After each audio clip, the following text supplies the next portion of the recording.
The big company party that happened every year was always meant to be a special time of joy and celebration. It was a night to cheer for all the hard work everyone had put in at the office where my wife, Natalie, worked. For weeks leading up to the event, Natalie could talk about almost nothing else. She spent so much time and energy searching for the perfect dress because she wanted to look her very best. She kept telling me how important it was for us to make a great impression on the people she worked for, especially the big bosses who made the big decisions. I was happy to go along with her. I really did want to support her dreams and her career, so I made sure I was ready to be the best partner I could be that night. When we finally arrived at the party, the big ballroom was absolutely beautiful.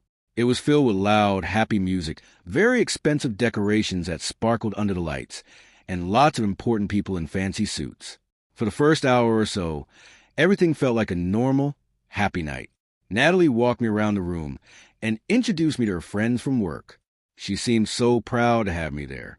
But then, quite suddenly, she told me she had to go and say a quick hello to someone on the other side of the big room. I watched her walk away and disappear into the crowd. She was walking with a man I knew was one of the senior managers at her company. I stood there alone for a few minutes, but those minutes quickly turned into a very long time. I waited for nearly half an hour. Every time I tried to spot her in the crowd, I would see her and that manager laughing together in some quiet corner of the room, far away from everyone else. I didn't want to cause a scene or interrupt them, so I didn't go over. Instead, I just walked back to the table where we were supposed to sit. I took a small gift box out of my pocket. It was wrapped very neatly in pretty paper with a tiny blue ribbon, and her name written on it in careful letters. I placed it right where she would see it, and then I just sat there and waited. I felt a lot of heavy things while I sat there by myself, but mostly I just felt quiet and small. Eventually, Natalie came back to the table. She still had that same confident, bright smile on her face that she had when we first arrived at the hotel. She didn't even seem to notice that I looked a bit sad or tired. Her eyes went straight to the little gift box sitting on the table in front of her. She gave a little laugh and picked it up.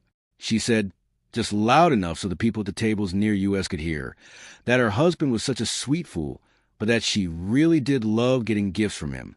A few people nearby laughed a little, probably thinking she was just being playful and cute with me. I didn't say anything. I just looked at her. She started shaking the box, looking really excited and happy. I knew she was expecting to find a shiny necklace, a gold bracelet, or some other expensive piece of jewelry inside. But she didn't know that this gift wasn't about being fancy or impressive. It was actually an answer to a very hard and painful question I had been carrying in my heart for many months. For a long time, I had noticed things were changing between us. There were so many nights when she came home much later than usual, so many phone calls she kept secret by leaving the room, and a strange feeling that she was moving further and further away from me emotionally. Tonight wasn't about trying to get her in trouble or embarrass her in front of her friends. It was about finding out if we still had the marriage we both promised to protect a long time ago. Natalie slowly started to untie the ribbon. A few people at our table stopped their talking to watch her open it. Her smile was big and bright until she finally took the lid off the box. In an instant, that smile completely disappeared. Inside the box, there wasn't a shiny necklace or a gold ring. There was our framed wedding photo from a few years ago. It showed us on the day we were the happiest, smiling at the camera with so much hope. Right next to the photo was a letter I had written by hand. She picked up the note and started to read it while the party continued to be loud and happy all around us. No one else knew what was really happening in that moment. The very first line of the note told her that if our marriage still mattered to her, we needed to be honest with each other more than we needed expensive things. Under the photo, I had also put a small card for a counseling meeting I had set up for the next week.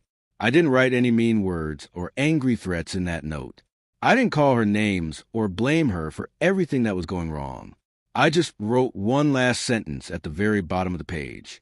I told her that if she had already decided she wanted a different kind of future without me, she should tell me tonight instead of letting me find out many months later. Natalie looked up at me, and her face was completely different. For the first time that night, she wasn't smiling or acting. Without saying anything, She closed the box carefully and asked me if we could go outside for a moment. We walked out onto the balcony of the hotel. It was very quiet out there, and we could see all the city lights glowing like tiny stars below us. We stood there in a very heavy silence for a long time. Finally, Natalie started to talk. She admitted that she had been enjoying the attention she got from her boss much more than she ever should have. She told me that nothing physical had happened, but she also told me the truth about how she had crossed emotional lines she never thought she would cross. I stayed very calm while I listened to her. I told her that the box wasn't meant to prove she was a bad person or that she was guilty of something. I told her it was just about having one honest talk before we lost what we had forever. Natalie looked down at our wedding photo again and whispered that she hadn't realized how far she had let things slip away. At that moment, the loud party behind us didn't matter at all. The only thing that mattered was the truth between us. Standing there in the cool night air, Natalie finally told me that the attention from her boss was something she started to look forward to every single day. She said it never became a physical thing, but she confessed that she was telling him her deepest thoughts and feelings. These were the things she used to only tell me, but she had stopped sharing them with me a long time ago. I asked her a very simple question. I asked when it became easier to talk to a stranger at work than to talk to her own husband. She started to cry a little, and she couldn't give me an answer. She just kept looking at that photo of us on our wedding day. She whispered that she kept telling herself it wasn't a big deal and that no one was getting hurt. She said she wasn't thinking about how it felt for me or how it looked from the outside.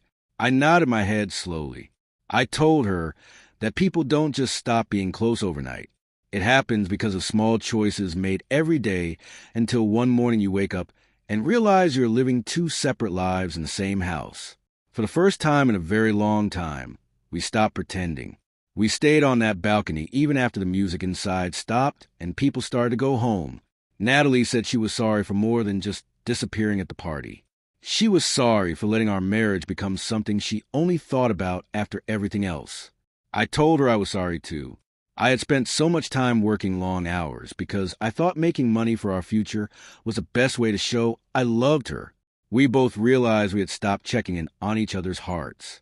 But I also told her that feeling lonely doesn't make it okay to keep secrets or cross boundaries. Natalie agreed.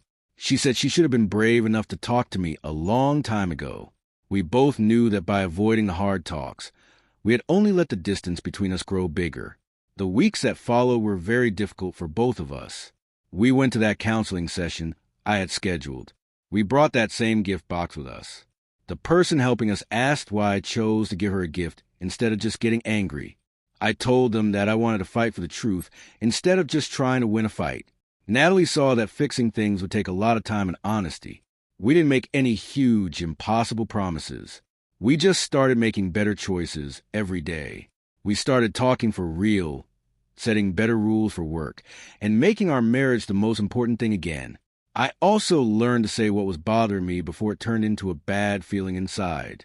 We knew that whether we stayed together would depend on what we did every day, not just what we said on one emotional night. Looking back, the thing I remember most isn't her walking away with that manager. It isn't even the part where she called me a fool. The moment I remember most is the look on her face when she opened that box. She realized that the most important gift wasn't jewelry, but a chance to choose. We could keep lying to ourselves, or we could be honest. That night taught me that marriages don't usually fall apart because of one big thing. They get weak when we stop talking, stop respecting boundaries, and stop choosing each other every day. Sometimes the best gift you can give isn't wrapped in paper. It is a chance to be completely honest before it is too late. And sometimes that one quiet moment of truth can change your whole life more than any big argument ever could.